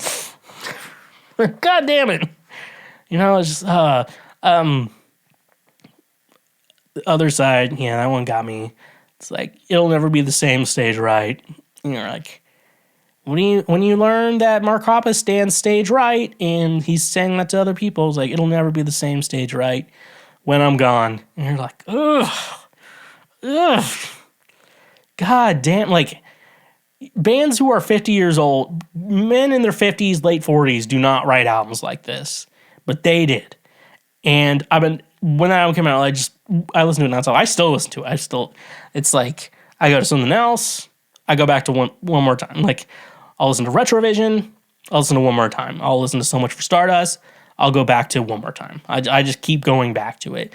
And really, that's the reason why it's number one. Honey Revenge, Retrovision, was on the list all year. And then once Blink dropped this, like, it was in the fall when they released this. Or it had to be October because I was substitute teaching. I was like, all right, guys, the new Blink album comes out tomorrow, and I'm not coming in. So if you're in my classes, this is what we're going to be listening to for a while. And that's what they have been listening to. And then they hear a cuss word, and I'm like, ooh, they cuss. I'm like, do you want me to turn it off for you because you don't like cuss words? And then they're like, no, I'm not a little bitch. And I'm like, yeah. So anyways, though, those are my favorite albums of 2023. Excited for the albums that are coming out in 2024. Excited for what I'm going to listen to, like newly love, newly cherish, and everything in between there. So what albums did I miss? Please let me know how you can. So, yeah, and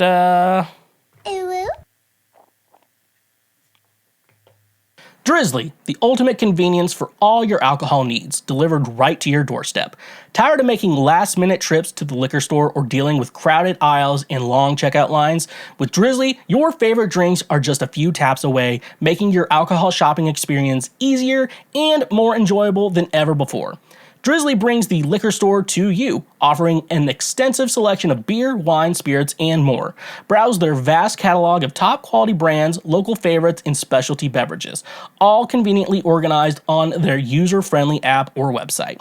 With Drizly, there's no need to leave the comfort of your home. Simply choose your favorite drinks, place your order, and let their reliable delivery partners handle the rest. Whether you're hosting a party, relaxing after a long day, or simply stocking up for the weekend, Drizly ensures that your drinks are delivered promptly and securely. But Drizly isn't just about convenience, it's about choice.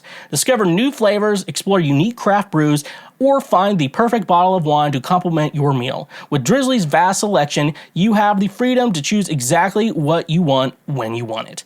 Worried about the hassle of age verification? Drizly has you covered. Their delivery partners are trained to ensure responsible alcohol delivery, making sure that only those of legal drinking age receive their orders. Your safety and the safety of your community is their top priority. Join the millions of satisfied customers who have already embraced the convenience and simplicity of Drizly. Say goodbye to the hassle of traditional alcohol shopping and hello to the ease of having your favorite drinks delivered to your doorstep. That's not all. Using our link in the description gives you $5 off your first order, which can greatly enhance your night, if you know what I'm saying. Ready to elevate your drinking experience? Download the Drizly app or visit our website today and experience the future of alcohol shopping. Cheers to a new way of enjoying your favorite drinks with Drizly. And remember, when you use our links, you directly support this show. Honey, your ultimate online shopping companion that saves you time and money effortlessly. Are you tired of endlessly searching for coupon codes or missing out on the best deals when shopping online? Say goodbye to those frustrations and hello to Honey, the free browser extension that revolutionizes your online shopping experience. Honey is your personal shopping assistant that automatically finds and applies the best coupon codes at checkout, helping you save money with just a few clicks. No more wasted time scouring the internet for discounts. Honey does the work for you, ensuring you never miss out on a great deal again.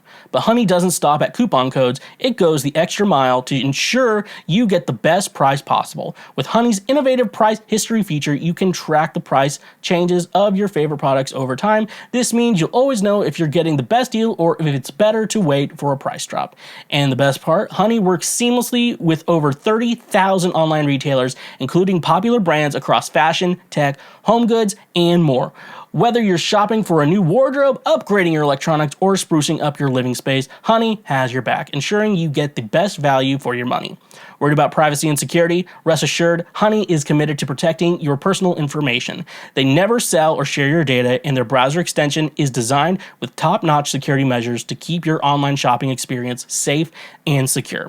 Join the millions of satisfied users like me who have already saved millions of dollars with Honey. Download the Honey browser extension today and unlock a world of savings every time you shop online.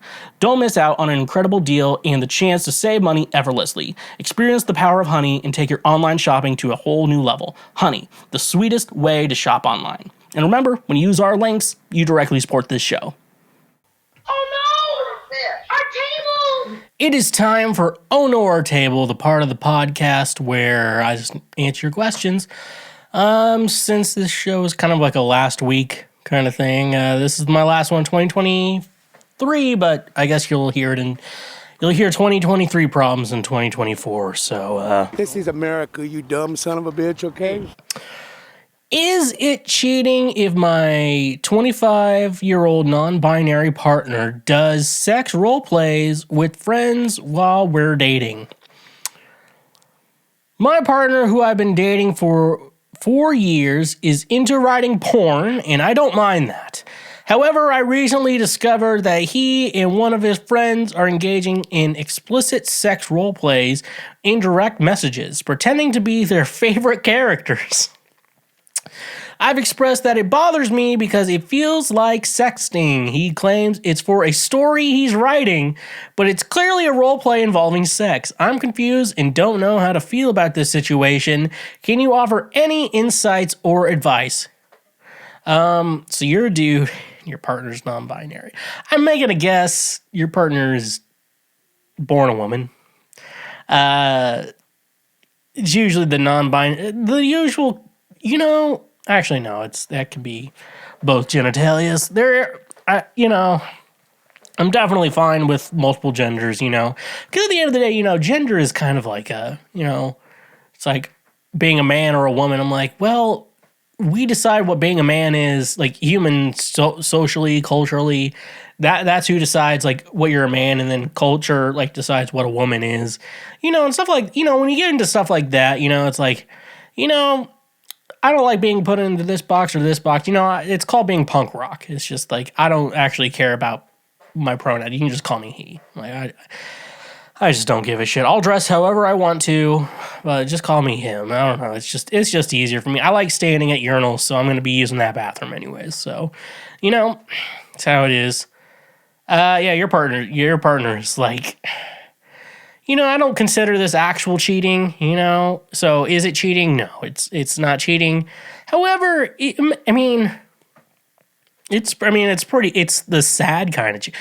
It's like, oh yeah, I found out my partner's having sex with a sex doll, like I guess it's technically not cheating, but it still has that vibe. And that's what this dude. First of all, your partner writes porn. First of all, fellas, you know how you write porn? You just fuck. That's all you do. And you know what? Like, just like, there's like those smut books that women read. And if he's writing those, I guess go for it. But usually you don't find a collaborator on this. It's like you don't role play with your friends. Fucking like, hey, let's work out some lines for my little sex novel coming on here. No, that's weird. Honestly, I could say could be a little gay. I'm not gay no more. I am delivered. Not the homosexual gay, like the other kind. We all know the other kind of gay. And so after I hit every piece of furniture I have with my foot, yeah, I would just like to tell you that, I don't consider this technically cheating, but if it makes you uncomfortable, 100% let your partner know that. And, I feel like you're not being unreasonable in saying that, like, hey, partner, you know how you and some other person on the internet are basically sexting each other, and as you say it, you're working on your novels or whatever fucking shit your excuse you're using. I don't like that. It makes me feel bad. I don't like the way it makes me feel. I feel, because like jealousy, because like what? Like you probably feel jealous. I'm like, yeah, that's a normal thing. Like, and it's like, don't be too jealous of people, I'm a musician, I work in media, and so if I date another person in the media, I have to expect men will be running after a woman, if I'm dating, or whatever, and she's in the media, it's like, it's whatever, but they're engaging back, that's the weird thing. All of this is weird, Once I saw you're non-binary, it's kind of weird. I'm guessing you're a woman. I'm guessing you're both kind of fat too. I'm just making a guess here. If I'm right, then you can't downvote me if I'm right, because if I'm right, your downvotes means I'm right. Sometimes you say the truth and you get downvoted for it, and guess what? That usually means you're right. So I don't know. What do I do here? I don't know, dude. I'm just fucking. I guess I'm still mentally drained from family. Just like dealing with their shit. Fucking dealing with some shitty. I'm dealing with some shitty people, or one person, the last week. Okay. How would you react if someone paid you to let a beautiful woman suck you off, but you have to be blindfolded? Then they got a guy to do it and remove the blindfold halfway through. So here's the thing. How would I react? I would not. I'm the kind of person. I'm not into being blindfolded during sex. That's just not who I am. This is the type of guy you get. It's not the type of guy you're getting here with me. I'm just, I think, I don't know. I like the whole visual aspect of it. I listen to sounds all day for the most part. I like seeing things too.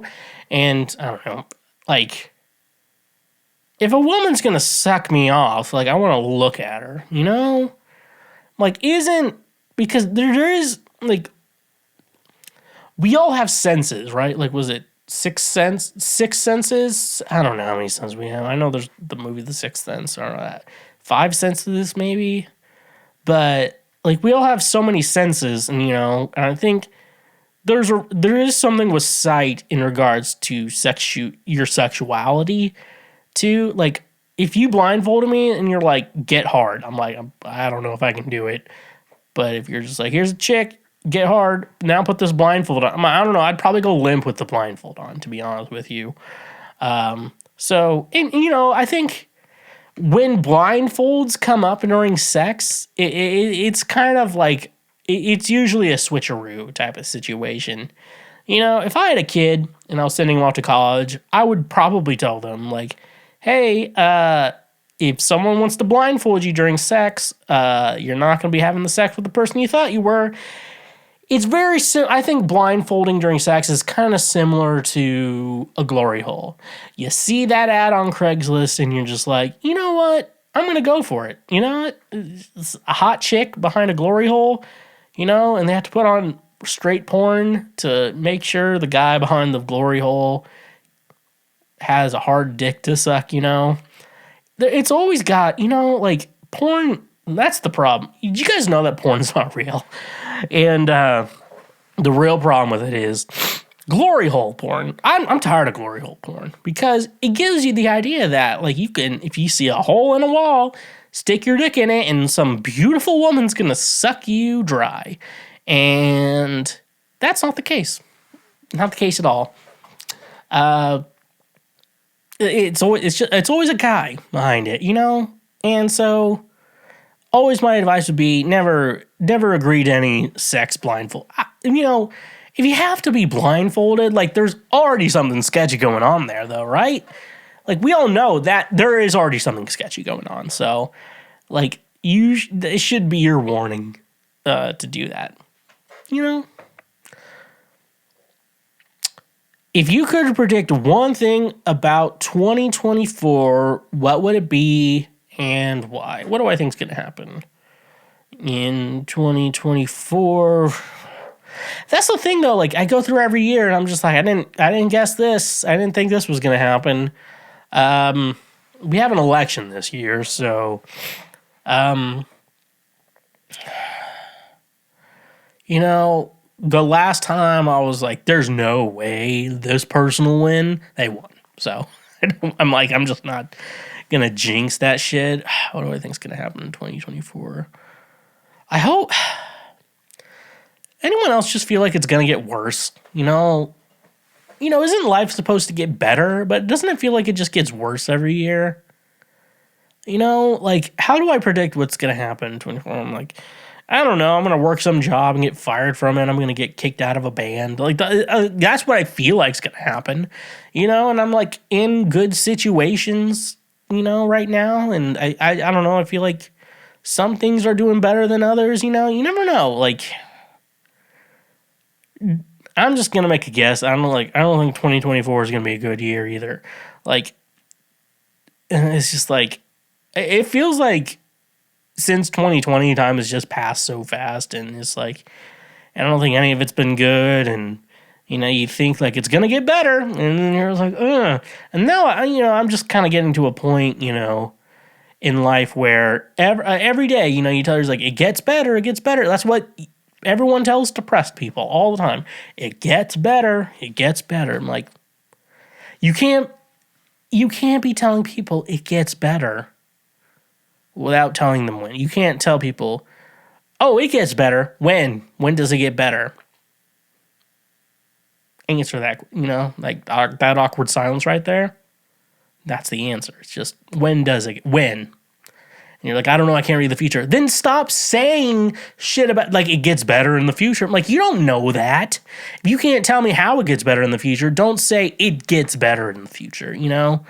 The only thing I can say is, like, we're getting close. I feel like we're getting close to the end of the world.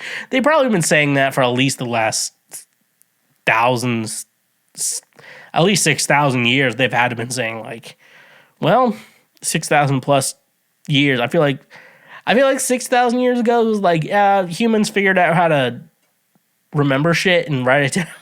And so after that, you know, it's like, we haven't gotten better, you know. We might get a little bit better temporarily for some people, you know, but it's not going to get better for me. It's not going to get better for other people, you know. I don't know.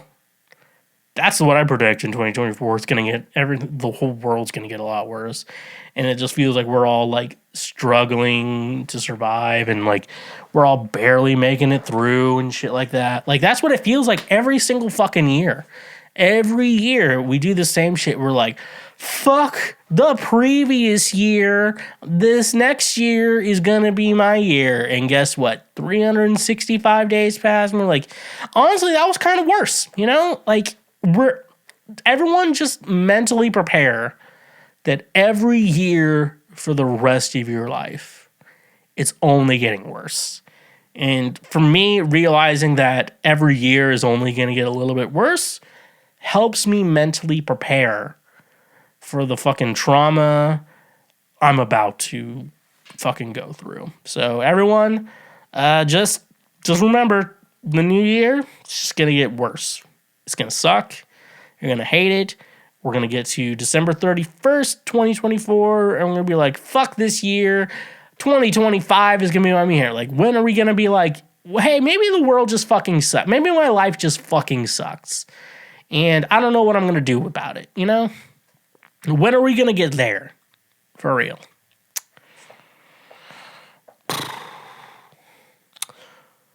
My daughter now thinks her dad groomed me. My 12-year-old daughter believes her father groomed me. Initially, I brushed it off thinking she misunderstood the term. However, she has become distant from her father and acts strangely around him. She explained how her understanding of grooming, which aligned with the textbook definition, she claims to have learned about it on TikTok. I clarified that we met as legal adults, but she still behaves oddly towards her father. My other children have started noticing her behavior too.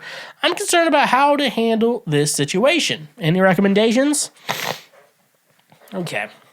So usually if a kid brings up a problem to their parent and being like, hey, I think this affects you. I think dad groomed you. And I'm looking at the notes here. She, the mother, 36 years old. The dad, 50 years old. So there's a 14-year age difference. You said you met when you were 25, therefore he was 39 at the time. I gotta say, no, he did not groom you, because I feel like the grooming process starts like, we're gonna have there's a young girl, and, I'm going to invest my time and energy into her.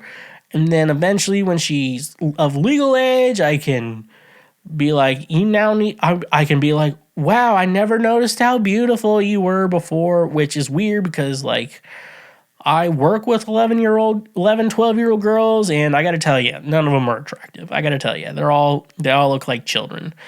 And if you're into that, like, ew, gross, go to jail.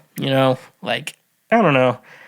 Oh, God, I talk about this. I think I've probably talked about this before, but when I was in 8th grade, I had a teacher who was just very gross around, like, the girls, like he would like drop pencils on the floor and ask random girls to pick it. It was gross, And I was like 14 at the time, and I was like, this is gross, I'm now 30, and I look back on that, and especially now working with kids those ages, I'm just like, oh my God, it's worse than I fucking thought it was, And so I think your daughter knows something. Whether or not you know what she knows is probably not true, because kids don't talk to their parents. It's really, for the most part, it's a smart thing for that. Kids don't talk to parents because, like, if I tell whatever you tell your parents, like, they're probably just gonna try to ground you for it. At least that was my experience. So there is something. Your daughter if she's been very distant towards her dad, like, something's happened. Something weird's going on. The 14-year age difference between the two of you is kind of like a red flag to her versus with something else going on. I'm not going to speak for your daughter, but, I work with children those age, and I got to tell you, if she's like, did dad groom you? It may not be that, like, she's concerned about you. There's something about dad that's been a red flag. And honestly, a 39-year-old trying to fuck a 25-year-old is kind of weird. Unless you're going to own up to it, which I feel like they're not owning up to it. Like, if she was just like, yeah, I'm fucking a guy 14 years older than me. Who fucking gives a shit, Usually those people own up to it and, are very open about everything. Or they're just like, there's a problem there. And there's clearly a problem here if your daughter's bringing up something like grooming. And even though the problem probably isn't grooming, because technically she's wrong about that, because you were 25 when the time came. If you were like 15 and when you met him, yeah, so it's not grooming, but she's noticed something very bad. And, I would suggest figuring that out from her before losing her, that's how life is. Are high school reunions a dying trend? Was going through a 2004-2005 yearbook of mine, playing the memory lane game, and I thought I haven't heard of my high school or other friends' high schools doing reunions. Has this started to die down? I think. So I'm talking about my own experience, but I don't know if my class had a reunion. I think when I saw this question, I Googled it. I didn't find anything. there was like some random website, alumni from your school. And like, I've never submitted to anything like that. But I saw my name being like, did you go to school with this guy? I'm like, why? How do you have that information? So, it's kind of creepy. But my class didn't. I'm 11 years out of high school now, and my class did not have a high school reunion. Would I have gone? No. Like, I was one of those kids. I didn't have a lot of friends in my class. I was in like extracurriculars, and all my friends were grades above me or below me. Like, I don't know. I feel like I was definitely not supposed to be born. I'm not supposed to be born. I'm definitely a born in the wrong generation type of kid. Like, it was probably just a couple years off, to be honest with you. It wasn't like a generation. It was like a couple years off. Like, if I was like a couple grades above me or a couple grades below me, like, I would have thrived. But no. But yeah, no, I didn't get invited to mine. And I don't think they had one either. And honestly, the high school reunions, who are you wanting to see at a high school reunion? Like, I don't want to see any fucking dipshit. There's so many fucking people I don't want to see, and you're just like, hey, how there's a bunch of people you don't want to see? Like, they're all going to be here, and you're kind of obligated to go to this. This is your high school class. And, it's something I've had to, like, tell my mom thousands of times, but not everyone enjoyed high school. And, a high school reunion, like, why would you go to a reunion of a place that was just torture for you, So, did your high school reunions dying? Like, yeah, probably. Why are they dying? Because, like, people fucking suck. Why do I want to talk to people I went to high school with, Like, they're just all a fucking bunch of losers. If you're, like, so hung up about high school, like, you're a fucking loser. And you probably deserve to die, to be honest with you, because I don't care. All right, on to our last question. My weight makes me question why my boyfriend is with me. I have struggled with my weight for most of my life. I am currently 5'8" and have gone from my highest weight of 450 pounds to 330 pounds. Good job. Although I have experienced fluctuations, my weight has generally been decreasing, and I have never gone back to my highest weight. I am in a relationship with a wonderful man who has never had weight issues. He is 6'4" and wears a medium size. Despite my insecurities, he has been supportive of me and my choices regarding my weight. He cooks low-carb meals and exercises with me, which adds to his amazing qualities. Sometimes I question why he would choose to be with me when he could be with someone who doesn't have weight issues. These thoughts can be challenging, but I have not discussed them with him as I fear it may negatively impact our relationship. If you are experiencing similar things, it may be helpful to seek support from a therapist. Yeah, remember you? Okay, yeah, you're trying to talk to me. I think this is something. Honestly, though, 450 to 330, that 120 pounds, that is great. I think I'm going to say this, though the usual body types do not match in your relationship, and how they standardly should be, I think you have a good thing going. You're questioning why your boyfriend's with you. I'm like, I don't know, it sounds like he just really likes you, ladies, you could be hot, you could be fat, but, you're a fetish to some guy, and, like, there's a lot of guys out there, we always talk about how, like, men are terrible, or I don't know, what was it, men are terrible, but, like, it's, like, men are terrible, like, nope, the men you date are terrible. There's a lot of good men out there, they're just, like, not options you think about, It's like, maybe, like, for me, I feel like maybe this guy, because, like, confidence is a big thing for women, they want a guy who's very confident in himself, it's like, maybe this guy isn't that confident, but, he's around her, and he feels good, There's always, like, a lot of factors for men, how relationships work, and I feel like you shouldn't worry about your weight, because, honestly, if he's willing to be with you at 450, which, I gotta say, is a lot, but you're working on, like, you're down 120 pounds, so I'm like, I can't, like, be just shaming it. Like, you're doing a really good job. Like, you're doing everything you're supposed to do, and you're just like, why does he still like me? I'm like, maybe have you ever just thought, that you might be a good person to be around, and maybe you as a person, especially like, because a quality I want in someone, like I don't need someone who's fit or anything, but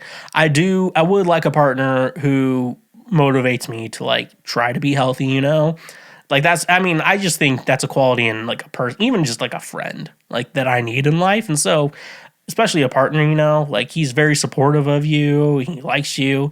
Sounds like this dude just really likes you. And guess what?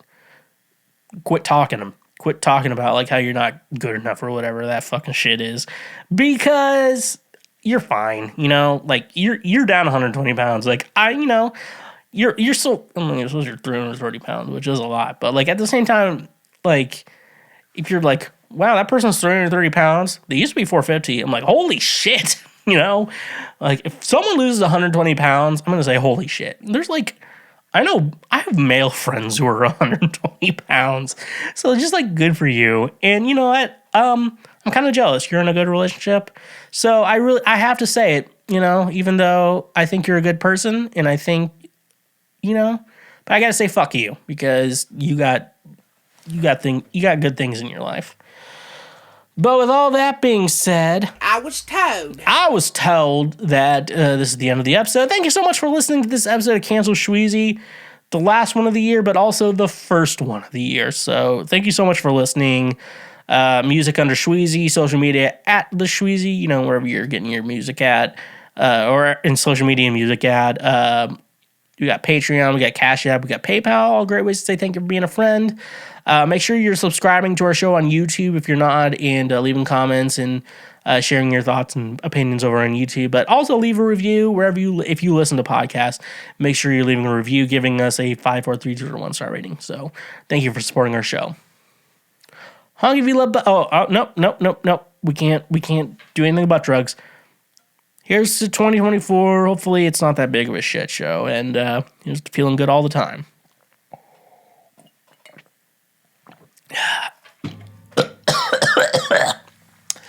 Honky V Love butt drugs. Stay awesome. Believe it or not, Schweg isn't at home. Please leave a message at the beep. I must be out, or I'd pick up the phone. Where could I be? Believe it or not, I'm not home. Thank you for tuning in to Cancel Schweezy, the Lord's trademark favorite podcast, and joining me on this incredible journey. I hope you've enjoyed the valuable insights and engaging discussion I brought to your ears.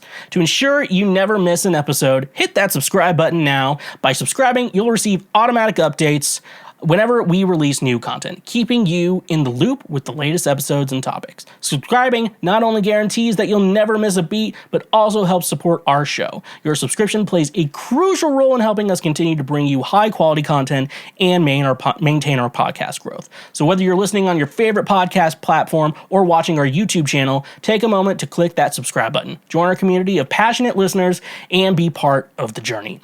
Personally, I appreciate your support, and together, we can make this podcast even better. So don't wait any longer. Hit that subscribe button now and stay connected with us. Thank you for being part of our podcast family.